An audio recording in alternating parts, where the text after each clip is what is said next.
Retrouvailles entre le président de la République et la communauté malienne de France. Joie et allégresse pouvait-on constater lors de la rencontre. La diaspora malienne est sortie massivement pour faire savoir sa fierté au chef de l'État. Nos envoyés spéciaux nous feront vivre ce moment d'intense émotion. L'Organisation des Nations Unies a 70 ans d'existence. Cet anniversaire offre l'occasion à l'organisation de parler de ses missions et défis à travers le monde, d'où le thème cette année, une ONU forte pour un monde meilleur. Religion, l'Achoura, c'était hier soir. Il s'agit de la nouvelle année chez les musulmans, précisément l'an 1437. Les fidèles ont pris d'assaut les mosquées et autres espaces publics pour prier et faire des bénédictions pour le Mali.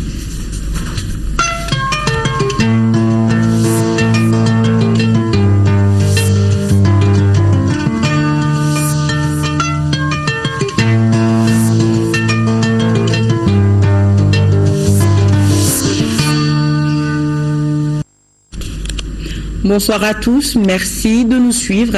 C'était là le sommaire ainsi que le générique qui nous amène directement en France, où s'achève donc la visite du président de la République. La journée du chef de l'État a commencé par 2 audiences accordées à l'ancien ministre français des Affaires étrangères Hubert Védrine, ainsi qu'à une délégation d'élus français d'origine malienne. Le reportage de nos envoyés spéciaux Demba Wane, Brahima Koulibaly et Bourama Traoré.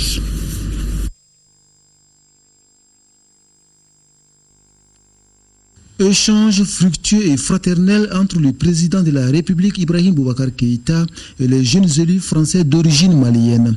Nos compatriotes sont venus témoigner de leur reconnaissance au chef de l'État. Par la même occasion, exprimer leur satisfaction pour sa visite d'État en France. Nous, on est fiers en tant qu'élus de la République française d'avoir donc le père de la nation malienne qui a été accueilli avec toutes les honneurs de la République française, que la République française puisse fournir. Donc c'est une fierté pour nous et c'était aussi le sens du message qu'on voulait donner. Ces jeunes élus disent suivre de près l'évolution de la situation politique et sécuritaire du Mali. Leur constat, d'énormes efforts sont en cours pour la stabilisation du pays. C'était nous présenter, discuter avec le président de la République, lui faire des suggestions, en tout cas des propositions de projets. Et donc il a entendu nos doléances et donc c'était le plus important pour nous. Après les élus franco-maliens, le président de la République s'est entretenu avec l'ancien ministre français des Affaires étrangères Hubert Védrine. Rien n'a filtré de leur entretien, tout comme celui avec l'artiste français d'origine malienne Mokobé. Une évidence tout de même, la rencontre s'est déroulée dans une atmosphère fraternelle et conviviale. Arrêtons-nous à présent sur ces retrouvailles. Il s'agit de celles entre la communauté malienne de France et le président de la République. D'abord, les Maliens de France ont fait savoir au chef de l'État toute leur fierté de le voir reçu avec tous les honneurs français. Elles ont salué le courage et toute la volonté qui accompagne le processus de paix en cours. La diaspora malienne n'a pas manqué d'exhorter le chef de l'État par rapport aux difficultés d'obtention de certains documents de voyage et la création des nouveaux consulats en France. Suivant les temps forts de cet entretien 100% malien avec Amadou Sankaré, Abdul Salam Bambara, Demba Wane, nos envoyés spéciaux.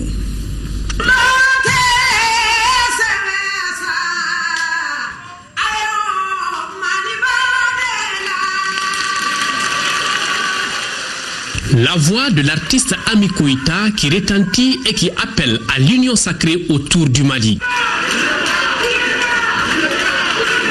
C'est dans cette ambiance que les Maliens vivant en France ont accueilli le président de la République, Ibrahim Boubacar Keïta, et sa délégation. La communauté malienne, qui s'est fortement mobilisée ici à Paris, est venue échanger avec le chef de l'État sur les nouvelles du Mali, mais également de leurs préoccupations au niveau de leur pays d'accueil. Monsieur le Président, les Maliens de l'extérieur souffrent, les Maliens de France en particulier. Le consulat du Mali en France est ouvert après l'indépendance. À l'époque, on comptait quelques milliers de Maliens en France. 55 ans après, nous sommes plus de 200 000. La composition et les besoins de la communauté malienne de France ont changé. Les Maliens de France sont presque dans toutes les régions de France. Mais il n'y a qu'un seul consulat général.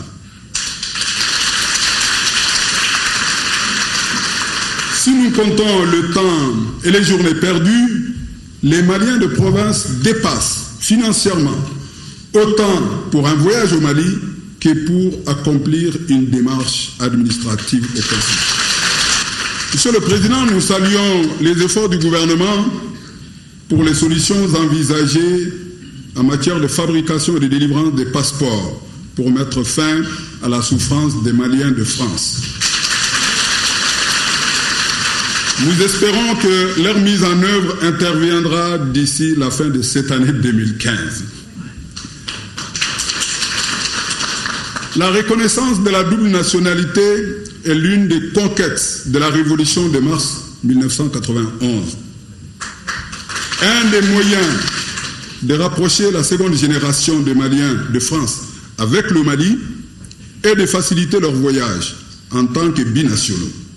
La solution qui est en application jusqu'à il y a quelques mois est de pouvoir voyager avec sa carte d'identité consulaire en cours de validité qui remplace le visa.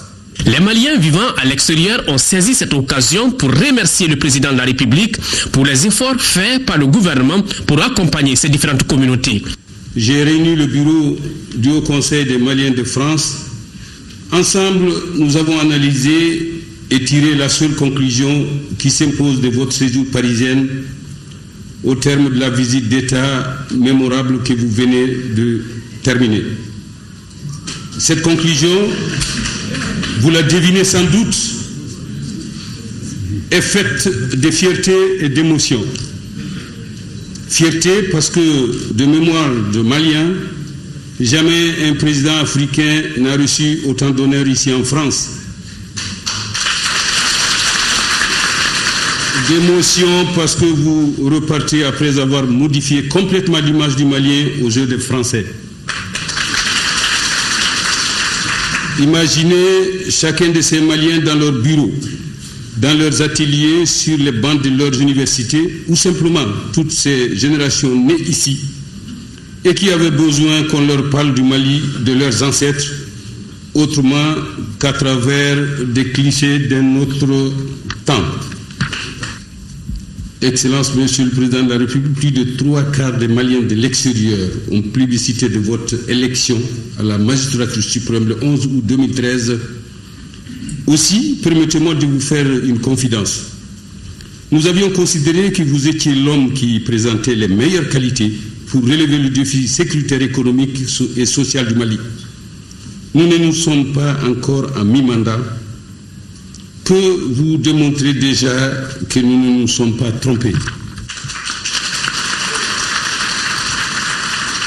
Au cours des échanges, tous les intervenants se sont félicités de la signature de l'accord de paix et de réconciliation.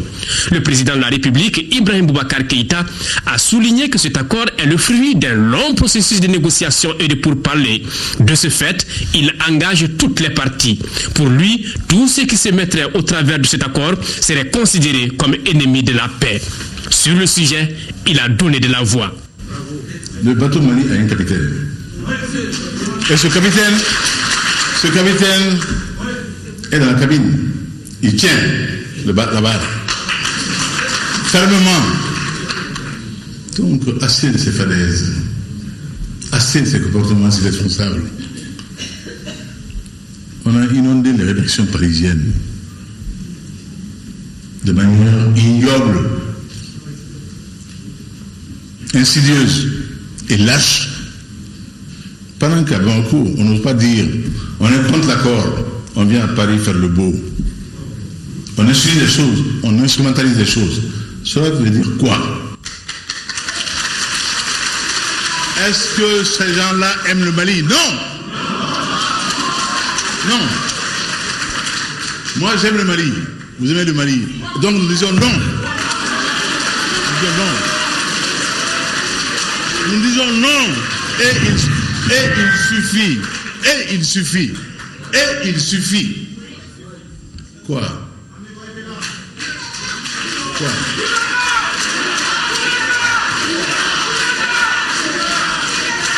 Vous pensez que moi je vais laisser une seconde le Mali ballotté par des irresponsables au motif de politique politicienne? Non. Je ne serai pas digne de votre confiance. Enfin, le président de la République, Ibrahim Boubacar Keïta, a demandé à nos compatriotes de respecter scrupuleusement les lois et règles de leur pays d'accueil. Voilà, de belles retrouvailles. On va jeter à présent un coup d'œil sur l'organisation de cette visite d'État, une visite selon notre envoyé spécial Bourama Traoré qui aura tenu toutes les promesses. La partie française s'est fortement mobilisée et a déployé des moyens importants pour la réussite de l'événement. Historique et particulier. Ainsi peut-on qualifier cette visite d'État du président de la République Ibrahim Boubacar Keïta à Paris. L'ambassadeur de France au Mali persiste et signe.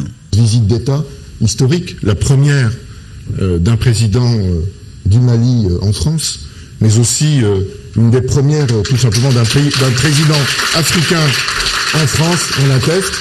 Cette visite, c'est d'abord et avant tout un honneur pour la France. Pour cette visite d'État du président de la République, les autorités françaises ont déployé des moyens importants. Plus d'une trentaine de motos ont été mobilisées pour l'escorte du chef de l'État.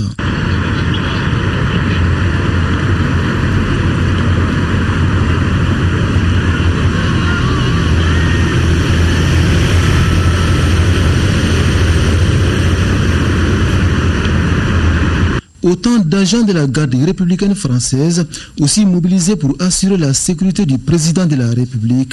Et un autre fait majeur à souligner, l'avenue des Champs-Élysées a été coupée à la circulation pendant plus de 2 heures pour le passage du cortège présidentiel. Une chose rare ici à Paris selon un agent de la sécurité française. Depuis 12 ans, aucun chef de l'État étranger ne s'était rendu à l'Arc de Triomphe pour déposer une gerbe de fleurs. La dernière en date, c'était avec la reine d'Angleterre. N'est-ce pas là une autre particularité de cette visite d'État? Même l'hôtel où a pris ses quartiers le président de la République n'est pas resté en marge pour donner un cachet particulier à cette visite d'État. Constatez vous-même. Oui, on constate vert, jaune, rouge, et je le confirme, c'est le drapeau du Mali. Comme vient de le dire Bourama Traoré, un cachet spécial a été donné à ce déplacement du président de la République. Ibrahim Boubacar Keïta tire un premier bilan de sa visite d'État en France. Pour le chef de l'État, le peuple malien a été honoré à travers cette visite. Il est au micro de nos envoyés spéciaux Dembawan, Ibrahima Koulibaly, Bourama Traoré. Cette amitié dont François Hollande ne s'est pas du tout caché, je crois que dans ce domaine d'amitié, on fait dans le sobre, dans le truc, mais quelle exubérance, quelle sincérité, quelle franchise. C'est des choses qui, par de la même personne, modeste, atteignent le Mali. C'est le Mali. Et surtout, c'est la résidence des Maliens qui a été fêtée en France. Elle fut fabuleuse. Elle fut fabuleuse. Et quand j'évoque Tombouctou, Gao, c'est toujours avec douleur. Parce que nous ne pourrons jamais imaginer ce qu'il aura fallu de courage à ces hommes et à ces femmes au long de ces mois de calvaire, où tu as à côté quelqu'un qui ne cherche même pas à comprendre, qui n'est fort que par la bêtise de sa force, et qui vous en impose par cette force-là, qui vous bastonne, qui vous fouette, qui vous humilie, qui vous enlève toute humanité, qui vous lapide, jusqu'à que mort s'en suive, pour avoir aimé. Ça, nous avons connu ça. Et que notre peuple ait pu résister à tout cela, c'est ce peuple martyr du Mali qui a été fêté, qui est fêté en Paris aujourd'hui. Donc, mes frères, que vous ayez été témoin de cela, est une chose qui me restera très, très, très, très ancrée au cœur. Vous avez témoigné pour le Mali, pour ceux-là qui ne nous ont pas accompagnés ici. Chacun en aura été finalement grâce à vous. Donc, je vous remercie pour cela. Et nous en retournons demain à Bamako. Et il semble que l'on veut nous fêter. Mais je profite de vos micros pour demander que vraiment les gens soient sobres. Ceux qui nous ont accueillis au lendemain de nous avoir fêtés ont perdu 43 personnes dans un accident. C'est vrai, mérite de respect. Je ne voudrais frustrer personne, que les Maliens soient heureux de ce qui s'est passé, mais qu'on soit sobre, par respect pour ceux qui nous ont fêtés. Et je dois trouver le mot, j'espère, à mon arrivée pour m'incliner au nom de tout le Mali devant ces cercueils innocents. Je suis heureux de ce qui s'est passé, mais notre joie a été douchée. dossier. Qu'au sortir de là, 43 personnes soient mortes en France comme ça, exige de nous beaucoup de retenue. Et surtout beaucoup de solidarité, de sympathie. Sympathie veut dire, en grec, sympathein, c'est souffrir ensemble. Souffrir ensemble, c'est la sympathie. Donc, que nous avons beaucoup de sympathie pour le peuple français. Notons que le chef de l'État regagnera Bamako demain et dimanche et justement il parlait de cet accident. Nous avons son message, le message de condoléances du président de la République à son homologue français François Hollande, président de la République française.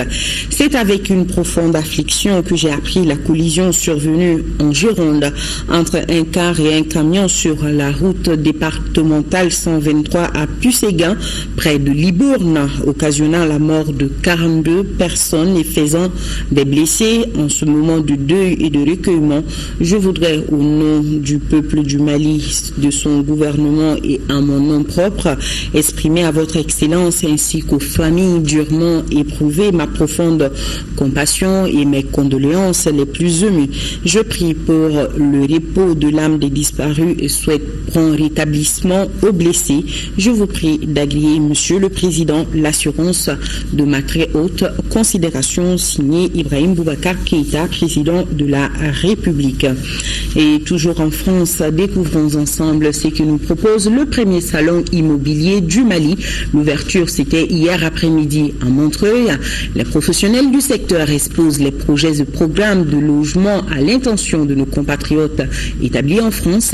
Le salon de Montreuil vise surtout à vanter l'immobilier malien à Paris et s'inscrit dans le cadre d'une politique de promotion de l'habitat initiée par le gouvernement. Compte rendu d'Embawan, Brahima Koulibaly, Brahma Traoré.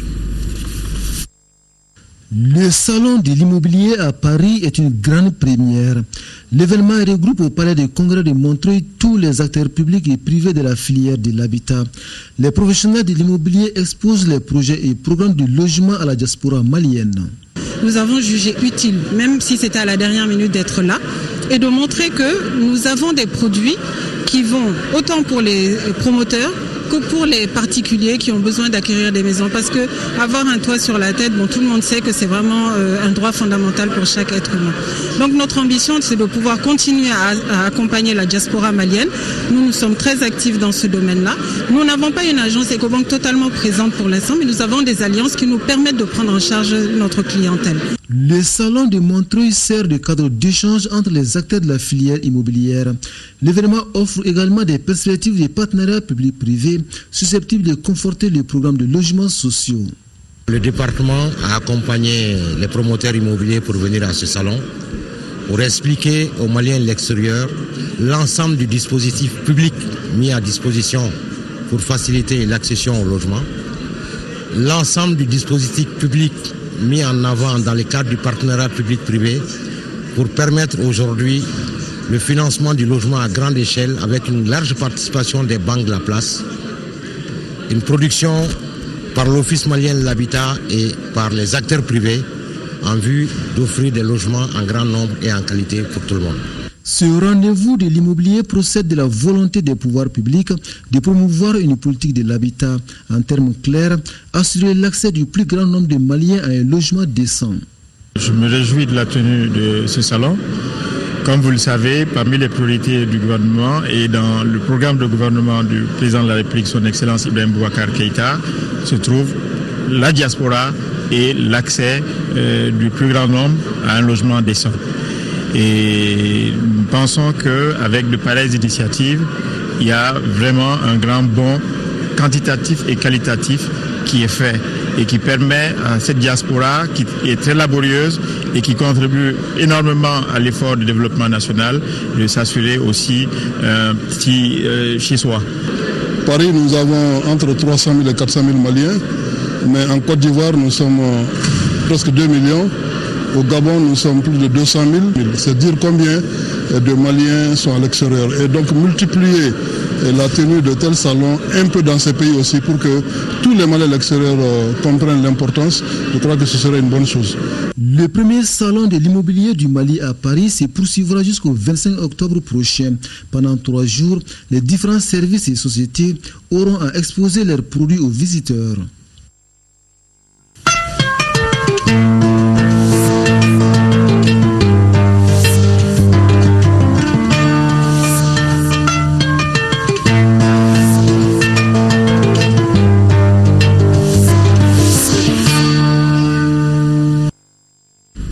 L'actualité ici à Bamako, c'est la célébration aujourd'hui des 70 ans d'existence de l'Organisation des Nations Unies. Cet anniversaire a pour thème cette année une ONU forte pour un monde meilleur. À l'occasion pour le système des Nations Unies au Mali d'expliquer à ses invités les succès et les défis à relever dans le cadre de sa mission à travers le monde. Modibo Mariko, reportage. L'espoir de pacifier les relations entre les communautés et les États du monde est né le 24 octobre 1945 par la création de l'Organisation des Nations Unies. 70 années après, le constat est que l'ONU a fait du chemin. L'organisation compte de nos jours 193 pays membres et elle a pu plus ou moins engager des succès dans le règlement de certains conflits à travers le monde. Au moment de célébrer cet anniversaire, l'ONU fait encore face à d'autres défis. En 2015, face aux violences qui ont changé de forme, le thème qui oriente la célébration de cette année est une organisation des Nations Unies plus forte pour un monde meilleur. La célébration de cette journée est l'occasion de se rapprocher de chacun des citoyens de 193 États membres de l'Organisation des Nations Unies pour faire connaître notre mandat. Favoriser la paix entre les peuples et améliorer les conditions de vie de chacun. Les nouveaux objectifs qui prennent ainsi les relais des OMD adoptés en 2000. La célébration de la journée intervient au moment où le système des Nations Unies a signé avec les gouvernements du Mali les cadres intégrés pour le développement, un document qui balise leur coopération sur la période 2015-2019. Ces cadres de coopération couvrent des domaines prioritaires comme la lutte contre la pauvreté, la santé, l'éducation, l'agriculture, la gouvernance, la paix et la sécurité.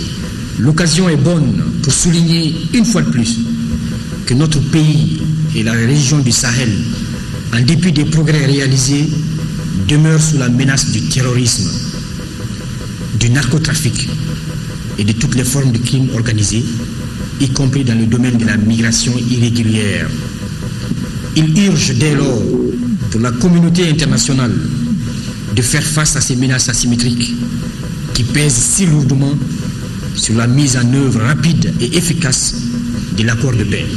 Cette journée a aussi été l'occasion pour saluer la mémoire de ceux-là qui sont tombés au service de la paix à travers le monde. Les différentes agences des Nations Unies au Mali ne sont pas restées en marge de la célébration. À travers une exposition sur place ouverte au grand public, elles ont pu expliquer leur mission et les activités qu'elles mènent concrètement sur le terrain. Les travaux préparatoires du programme de développement décennal de l'agriculture durable et intelligente face au climat, programme Pays du Mali, ont été lancés par le ministre Bokari Keita, le compte-rendu de Boubacar Sissoko. Cette cérémonie consacre donc le lancement des travaux préparatoires d'élaboration du programme de développement décennal de l'agriculture durable et intelligente face au climat. L'équipe commise pour ce faire doit remettre au département du développement rural, dans un bref délai, un document bien fourni sur la question. Il s'agit de trouver les argumentations nécessaires afin que notre secteur agricole puisse s'adapter aux aléas du climat tout en préservant l'environnement. Comment peut-on réaliser une agriculture durable et intelligente face au climat? Il ne s'agit pas nécessairement de mettre au point de nouveaux projets ou bien de nouvelles institutions.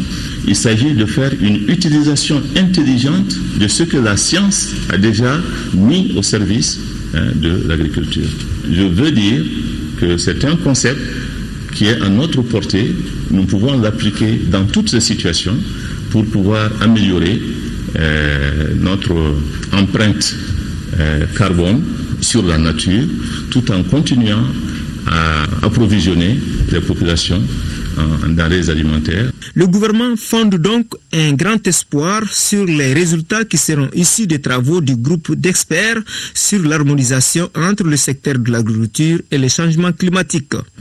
Dans notre volonté de disposer un programme national de promotion du secteur de développement rural, qui soit donc notre principal outil de gouvernance du secteur, comment intégrer vraiment donc les choix et comment dirais-je les démarches qui vont rationaliser vraiment la mise en œuvre de ce programme.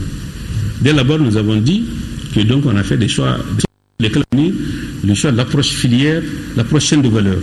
Et c'est pourquoi nous avons vraiment donc estimé que désormais que l'élaboration de tout projet et programme doit vraiment adopter la matrice vraiment du PNISA. Ce programme intégrateur est une contribution des pays de la CEDEAO. Il cadre parfaitement avec les objectifs du SILS, dont la présidence est assurée actuellement par notre pays. Dans le cadre de ces visites de prise de contact, le ministre de l'Environnement, de l'Assainissement et du Développement durable s'est rendu hier à la Direction nationale des eaux et forêts. Ousmane Koné a échangé avec le personnel, nous dit Mamari Koné. Honneur militaire, poignée de main avec le personnel, entretien dans les bureaux. La visite de prise de contact se transforme en une séance de travail autour des préoccupations du moment. Comment faire connaître par les communautés le rôle des agents des eaux et forêts dans la préservation de notre environnement? Les eaux et forêts constituent un service dont dépend la survie à long terme de notre population. Il faudrait que ce service soit perçu positivement. Je crois que beaucoup de gens ne connaissent pas l'utilité du service et nous sommes engagés à nous investir dans la communication pour faire connaître l'intérêt de soutenir l'action des eaux et forêts. Et donc nous avons partagé avec le personnel quelques soucis concernant leurs conditions de travail. De ces échanges, l'on retient entre autres que la Direction nationale des eaux et forêts est confrontée à un problème d'effectifs, de moyens matériels et financiers. Selon le directeur national des eaux et forêts, sa structure a plusieurs missions, parmi lesquelles la conservation des eaux et des sols, la lutte contre la désertification, la gestion durable des forêts et la préservation de la biodiversité. Pour mener à bien ces missions, la structure utilise 959 agents, un effectif que le directeur juge nettement inférieur aux besoins. Pour lui, il faut encore 300 agents de plus. Difficile de faire une visite à la Direction nationale des eaux et forêts sans évoquer les problèmes des feux de brousse et la coupe abusive du bois. Ce sont des activités qui doivent être contrôlées. Alors, malheureusement, ces activités se déroulent presque en toute clandestinité. Et leur effet sur notre environnement est tel que ça nous menace à long terme.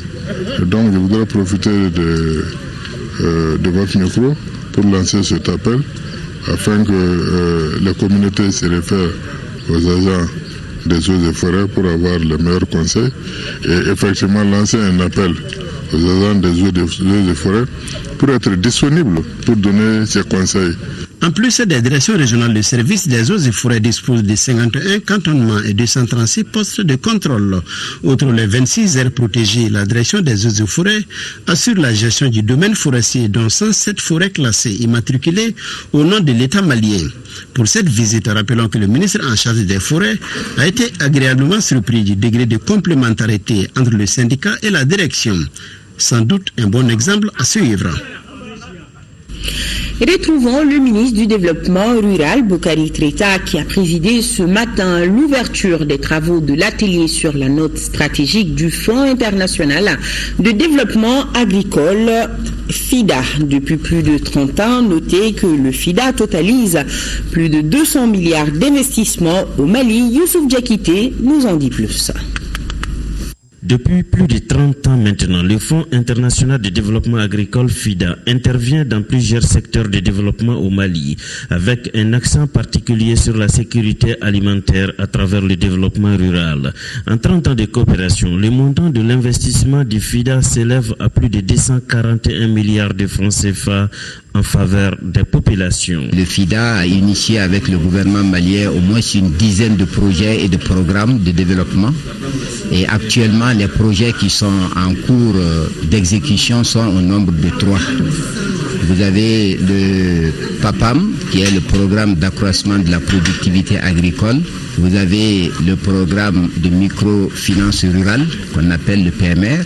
Et vous avez un programme qui s'occupe de la formation et de l'insertion des jeunes qu'on appelle FIER. Le Mali, au niveau du FIDA, est un des partenaires privilégiés. Dans la division Afrique de l'Ouest et du Centre, le Mali est un des portefeuilles les plus importants.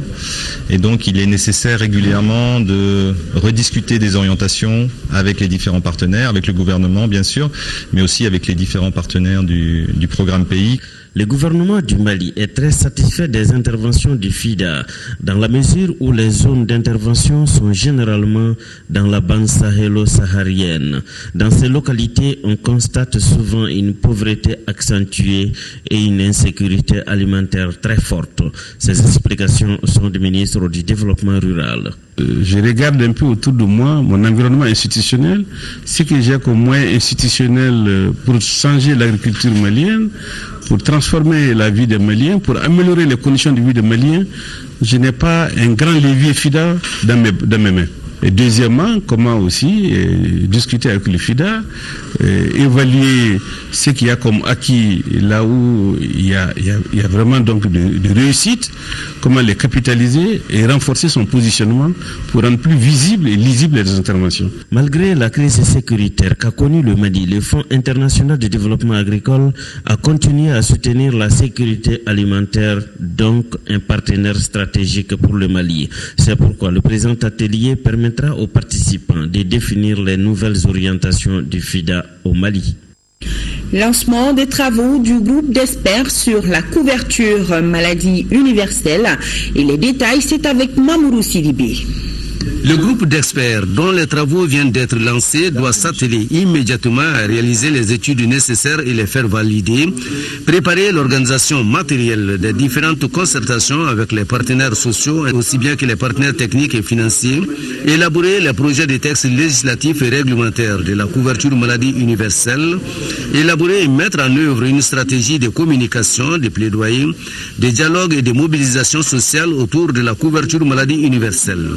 Le groupe d'experts mis en place est composé de 5 sous-groupes thématiques, dont le premier s'occupera des aspects médicaux, chirurgicaux, le second des aspects pharmaceutiques et biomédicaux, le troisième des aspects juridiques, organisationnels et institutionnels, le quatrième des aspects et le cinquième s'occupera des aspects de communication et du dialogue social. D'ici 2018, les membres du groupe d'experts auront la lourde tâche de proposer l'architecture institutionnelle et organisationnelle du régime d'assurance maladie universelle.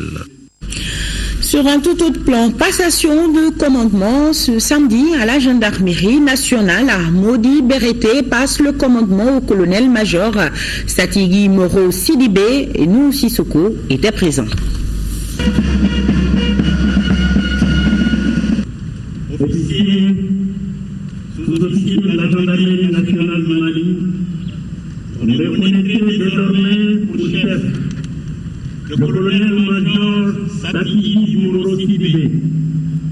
Vous obéirez à tout ce que vous commandera pour le bien du service, le respect des lois et des règlements et pour le succès des armes du Mali. Cette formule consacrée renvoie le colonel-major Satigui Moro Sidibé à l'exercice de ses fonctions de directeur général de la gendarmerie nationale. Il remplace à ce poste le colonel-major Modi Bereté. Le nouveau patron de la gendarmerie entend inscrire ses actions dans l'amélioration de la qualité du service. Je suis à la tête d'un système désormais que je dois rendre performant. Et le plus important, c'est le leadership que je pourrais incarner dans l'action de la gendarmerie et en respect des directives données par les plus hautes autorités. Selon le nouveau locataire de la gendarmerie, des initiatives ont déjà été prises par les départements de la défense et de la sécurité. Néanmoins, ces efforts doivent se poursuivre. Pour une bonne continuité, nous devons forcément compter avec les acquis et voir les quelques insuffisances, en tout cas, que nous devons corriger pour le bonheur de la population, pour laquelle nous sommes recrutés, formés et payés. Et cet effort, en tout cas, de performance-là, est notre objectif. La revue des troupes par les responsables, le défilé de différentes unités ont marqué cette cérémonie de passation de commandement de la gendarmerie nationale. Commémoration de la journée internationale de lutte contre la poliomyélite. Les activités ont commencé depuis hier. Les responsables du Rotary Club célèbrent l'événement à travers conférences et marches pacifiques, suivant le reportage de Alpha Maïga. Un slogan, plus de 300 personnes, une cinquantaine d'agents des forces de l'ordre et de sécurité, une distance de 2 km, voilà en chiffre la marche organisée par le Rotary. Pour sensibiliser le public afin que tous les enfants soient effectivement vaccinés et protégés contre la polio. Nous voulons faire prendre conscience afin que nous puissions agir. Pour cette raison, les organisateurs ont choisi vendredi 23 octobre 2015. Tout un symbole. Tout simplement parce que nous sommes en train de célébrer la journée mondiale de lutte contre la polio à l'initiative du Rotary International. Au plan financier, plus de 600 milliards de francs CFA ont été mobilisés pour la cause de la lutte contre la poliomyélite. Nous sommes sur la voie d'en finir définitivement avec la polio. La simple raison qu'aucun cas de polio n'a été enregistré sur le continent africain depuis 1 an. Et tous les efforts fournis par la Rotary et ses partenaires sont en train de porter des fruits. Polio, polio, polio va-t'en, polio et polio, polio va-t'en. Autre lieu avec les mêmes acteurs pour le même sujet. Dans une salle pour commémorer la journée mondiale de lutte contre la poliomyélite sous le slogan « Nous ne sommes plus qu'à 1% de réussir notre promesse ». Et en attendant, certaines femmes démunies ont bénéficié de micro-crédits. Merci Habib pour cette belle note. Polio va-t'en. La cellule sectorielle de lutte contre le VIH-Sida du ministère en charge de la solidarité apporte son soutien aux enfants affectés ou infectés par le VIH-Sida. Elle vient de remettre un important lot de vivres. Les détails avec Aïssata Saliou Maïga. À travers ce geste, la cellule sectorielle de lutte contre le sida du ministère en charge de la solidarité veut accompagner les enfants affectés ou infectés par le VIH-Sida. Le don est composé de 15 sacs de sucre, d'une tonne de riz, 20 cartons de savon et 15 sacs de lait en poudre. Un geste qui s'inscrit dans le cadre de la 21e édition du mois de la solidarité et de lutte contre l'exclusion. Il s'agit d'inviter toutes les personnes de bonne volonté, ces multiples anonymes, les institutions et les autres organismes à fédérer leurs efforts afin d'assurer une bonne protection et promotion de ces enfants. Ces êtres innocents dont le sort les a malheureusement mis dans cet état. C'est aussi une façon en fait d'encourager les personnes vivant avec les maladies, de leur dire que nous les accompagnons, que nous sommes avec eux et que le sida n'est pas une fatalité et que ensemble nous arriverons un jour à vaincre cette maladie. Les bénéficiaires ont salué cette action humanitaire. Selon eux, la démarche prouve tout l'intérêt que porte le gouvernement aux couches vulnérables. Au nom de tous les bénéficiaires, je remercie tous les donateurs. Ce geste nous va droit au cœur. Je remercie tous ceux qu'ils ont fait pour l'accompagnement psychosocial des personnes vivant avec le VIH et précisément les enfants infectés et affectés par le VIH. On fera bon usage de ces dons. À noter que le thème retenu pour cette année est la solidarité, un facteur de réconciliation, de développement et de consolidation de la paix. À Moupti, un forum intercommunautaire sur la paix, la réconciliation, la cohésion sociale, la culture du pardon et le savoir-vivre ensemble vient de se tenir à Koro. Cette contribution citoyenne à la paix au Mali est une initiative de l'Agence évangélique de développement du Mali avec ses partenaires. Jules Sambou-Sissoko. La paix, la réconciliation, la cohésion sociale, la culture du pardon, ainsi que le savoir-vivre ensemble portent un accent particulier à la faveur de ce forum, à l'actif de l'Agence évangélique de développement du Mali en partenariat avec l'ONG Tirfoun UK. Ce forum intercommunautaire de Koro est une contribution citoyenne à la paix dans notre pays. Cette fois-ci, ce qui fait la particularité, c'est qu'on s'est approché des communautés communauté, et c'est les chefs de village, les communautés, pour que eux ils puissent eux-mêmes prendre en charge cette affaire de réconciliation, de paix, de cohésion sociale et de vivre ensemble. C'est tout ça, parce que c'est eux d'abord qui doivent le faire. Quelqu'un d'autre ne peut pas le faire à leur place. Pour l'autorité locale, les efforts des fils du Mali au processus de paix est une nécessité et un engagement de citoyenneté. Moi, je pense que c'est un bon thème. Parce qu'il ne peut pas avoir de paix sans réconciliation, sans pardon. Tous ceux qui ont été appelés aujourd'hui ont un grand rôle. Quand on parle des leaders religieux, si ils prêchent la bonne information, donc ça a un impact sur la population. Les chefs de village, ils sont les mieux placés, parce que ça, c'est les représentants de l'administration. Les femmes, il faudrait que les femmes soient représentées. À travers ce forum qui fait suite à bien d'autres, l'AEDM entend contribuer à une vision partagée des priorités de paix, de réconciliation nationale et de cohésion sociale au Mali.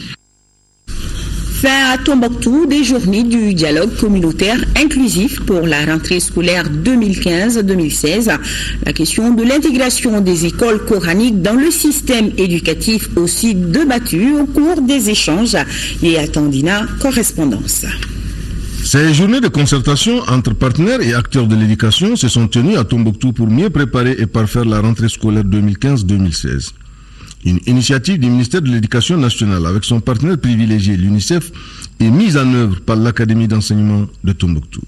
Cette journée est d'extrême importance pour que, nous pensions, après cette activité, on puisse se retrouver pour d'autres activités, pour la réouverture de nos écoles fermées pendant 4 ans, et pour que, encore une fois de plus, nos parents qui n'ont pas pu rentrer puissent revenir dans la réconciliation et que les enfants de toute la région puissent réintégrer les 4 murs de la classe. Si les enfants retournent à l'école, cela veut dire que tous les espoirs sont permis.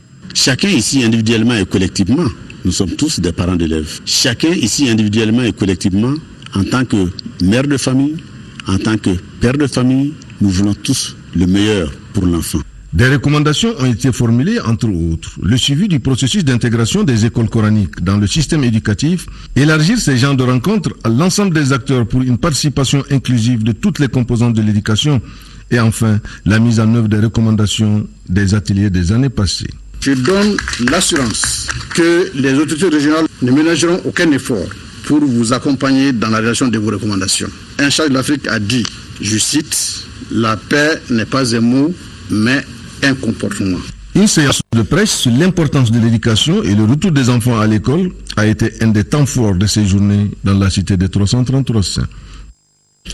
Et à Sikasso, les nouvelles technologies culturelles du mil sorgho mises à la disposition des paysans par l'Institut international de recherche affichent un état de santé satisfaisant. C'est le constat qui se dégage de la journée porte ouverte organisée par l'ONG Malimark et ses partenaires à Douna, dans la commune rurale de Klela de Sikasso. Fatmata Diallo, correspondance.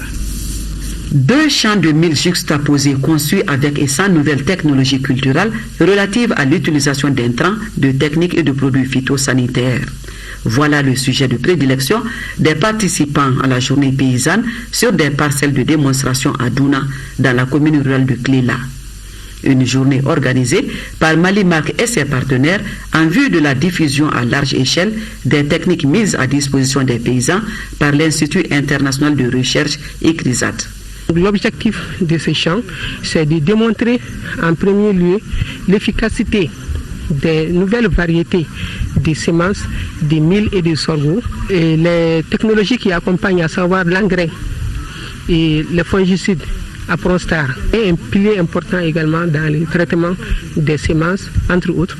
Un véritable espace d'échange qui a permis aux visiteurs composés de producteurs et d'acteurs au développement du monde rural de constater déjà de visu le stade de début maturation des plants avec un état jugé satisfaisant. De façon générale, le projet ARDT est une très bonne initiative qui est venue à temps pour combler un vide qui existait entre la recherche et la vulgarisation. Le plan de campagne prévoit pour 2015-2016 une prévision de plus de 8 millions de tonnes de céréales. Donc le projet de diffusion à large échelle du mil et du sorgho de Marimak rentre dans ce cadre. Les différents intervenants, dont le maire de la commune rurale de Klela, Mamadou S. Bengali, n'ont d'ailleurs pas tari d'éloges pour cette initiative, combien salvatrice pour l'atteinte de l'autosuffisance alimentaire. Rappelons que 23 producteurs de 10 communes de la région de Sikasso sont pour le moment les heureux bénéficiaires de ce projet. Restons dans le domaine des cultures. Un salon vient d'être lancé afin d'orienter les jeunes vers le secteur agricole. Le salon de la formation professionnelle et de l'emploi du Mali est à sa 3e édition. Al-Joumatina nous en parle. Le salon de la formation professionnelle et de l'emploi se veut un cadre d'échange en vue de lutter contre le chômage des jeunes. Initié par l'agence de communication Natou Communication en partenariat avec la PEJ, le salon ambitionne de donner un nouvel élan à la formation professionnelle et à l'emploi dans notre pays. Pour cela, il met l'accent sur le secteur agricole. C'est un secteur qui est à 100% emploi.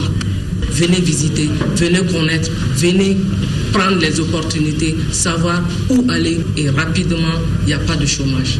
Pour cette 3e édition du salon, le thème est les filières porteuses d'emploi dans le secteur agricole. Il s'agit là, selon les initiateurs, d'inciter les jeunes à aller vers l'entrepreneuriat agricole, qui est de nos jours l'un des secteurs pourvoyeurs d'emploi. La 3e édition du salon aura lieu du 5 au 7 novembre à l'esplanade du Palais de la Culture. Allez, un mot du sport. Coupe du monde d'un moins de 17 ans au Chili. Le Mali s'est qualifié pour les 8e de finale de la compétition après sa nette victoire 3-0 face au Honduras. L'Équateur a dominé la Belgique 2-0. Le Mali termine premier du groupe avec 7 points devant l'Équateur 6 points, la Belgique à 4 points et le Honduras 0 points. Autre succès de notre football, la qualification de l'équipe nationale pour la phase finale du championnat d'Afrique des Nations Rwanda 2016. Les Aigles locaux ont obtenu cet après-midi le nul 1-1 à Nouakchott contre la Mauritanie. Il s'agit là de la 3e participation consécutive du Mali à cette compétition réservée aux joueurs évoluant dans les championnats nationaux, nous indique Khalifa Namatraoré. Donc bonne suite à nos Aigles. Faisons à présent le tour de certaines mosquées avec Alpha Maïga. Il nous dit qu'en plus des mosquées, certains espaces publics ont été pris d'assaut par de fidèles musulmans cités dans le cadre de la célébration d'Ashura. Il s'agit de la nouvelle année chez les musulmans, l'an 1437. Tous ont prié, ont fait des bénédictions pour le Mali. Le ministre des Affaires religieuses et du culte a fait le tour également dans des mosquées et des familles. Suivons ensemble.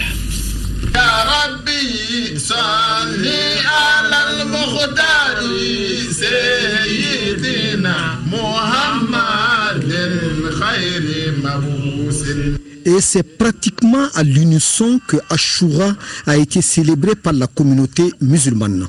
L'avènement de 1437 de l'Hégire, un jour en réalité où il y a eu le triomphe de la vérité sur le mensonge, le triomphe de la justice sur l'injustice. En fait, il s'agit de la fin d'une année et du début d'une nouvelle. Événement religieux exceptionnel qui a des mérites. Dans un premier temps, le jeune, celui qui ne peut pas gêner, est appelé quand même à aller assister aux soirées de prêche ou bien aux soirées de zikr. Et dans un troisième temps, qu'il aille voir les malades dans les hôpitaux et leur souhaiter bon rétablissement. Et sinon, partir voir des orphelins, même les caresser la tête seulement, fait que Dieu peut te combler de bienfaits ici et dans l'au-delà. Le fait de mettre ce qu'on appelle caler dans les yeux, et c'est ce qui va éviter des fois les mal des yeux de l'année.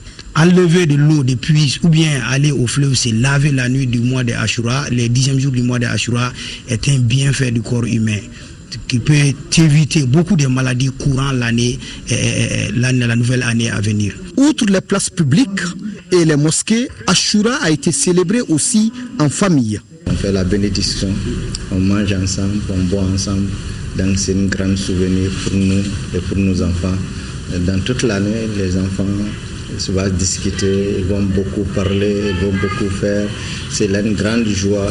Le Mali a besoin de bénédiction. Pour le Mali, pour la Oumma, que ça va être une année nouvelle qui va voir le Mali rebondir, le Mali retrouver sa cohésion, le Mali retrouver sa splendeur. Je crois que cette grande nation du Mali, qui est aussi une nation islamique, il faut le reconnaître. Pour cette nouvelle année chez les musulmans, le ministre des Affaires religieuses n'est pas resté en famille. Il a sillonné certaines mosquées, places publiques et familles de la capitale. Une nuit de Nouvel An musulman pour renouveler cet appel pressant du président de la République pour plus de bénédictions, plus de prières, afin que le Mali aille vers cette stabilité tant recherchée et dont nous commençons à voir la lueur d'espoir d'un peuple qui se réconcilie avec lui-même, qui croit en ce que rien ne vaut la paix et que rien ne sera plus cher et plus précieux lorsqu'il s'agit de faire l'unité et la réconciliation des cœurs et des esprits pour un Mali fort, stable, comme le souhaite le président de la République.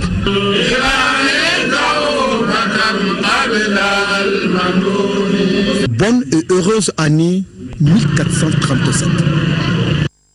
Merci Alpha. Bonne année à la communauté musulmane. Que Dieu pardonne nos péchés et nous guide sur le droit chemin. Amen. Je vous retrouve demain à partir de 20h pour la grande édition. Mais avant cela, on se donne rendez-vous à partir de 14h. Vous pourrez suivre l'arrivée du chef de l'État depuis l'aéroport de Bamako, Sénou, jusqu'à Sébenikoro en direct sur votre télévision nationale. Bon week-end. Jouvence avec Dalex. C'est à partir de 23h.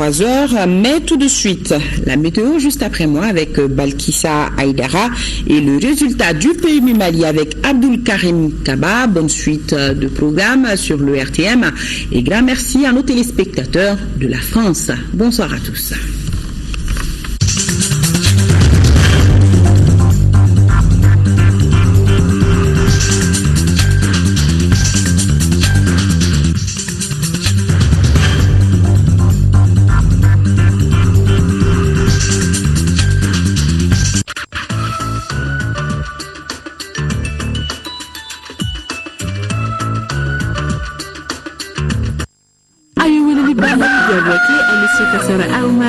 Portable acteur calcul mongan duro samba flantan duro ito sabe promotion ni la c'est